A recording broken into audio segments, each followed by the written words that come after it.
July మూవీలో Ileana కట్టెన్ cloth మిగిలిపోతే dress కుట్టించుకున్నట్టు సోఫాలో క్లాత్ మిగిలితే టీ షర్ట్ కుట్టించి అనుకుంటున్నారా? కాదు, ఇది మ్యాచ్ అయింది అంతే.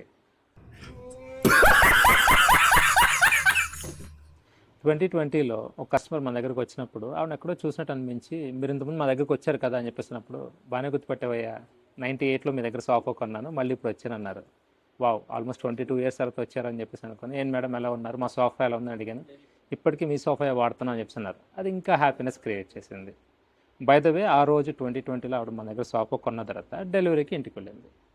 ప్రాబ్లం ఏంటంటే వాళ్ళ ఇంట్లోకి సోఫా వెళ్దాం. ఇంకా పెద్ద ప్రాబ్లం ఏంటంటే అది వాళ్ళు అద్దెకుంటున్న ఇల్లు. స్టిల్ మన దగ్గర సోఫా నచ్చి మన దగ్గర తీసుకుంటారు, మన దగ్గర క్వాలిటీ బాగుంది కాబట్టి నేను షాక్ అయిపోయే విషయం ఒకటి చేశారు. ఏంటో తెలుసా? వాళ్ళ ఇంటి ముందు ఒక పెద్ద ఐరన్ గ్రిల్ ఉంటుంది, కిటికీ లాంటి ఐరన్ గ్రిల్ ఉంటుంది. ఆ గ్రిల్ ఓపెన్ చేయించి, అవసరమైతే కొంచెం గోడ పగలగొట్టించి మన సోఫా లోపలికి తీసుకెళ్ళి మళ్ళీ ఆ గ్రిల్ పెట్టించి ప్లాస్టింగ్ చేయించుకున్నారు. కస్టమర్ ఇంత అటెన్షన్ మన ఫర్నిచర్కి, మనకి ఇచ్చే ఫర్నిచర్కి ఉన్నప్పుడు ఆ కిక్ బాగుంటుంది కదా. ఇలాంటి కస్టమర్ స్టోరీస్ ఒకటి కాదు, బోలెడు ఉన్నాయి. అవి కూడా మీతో షేర్ చేసుకుంటాను. Stay in touch.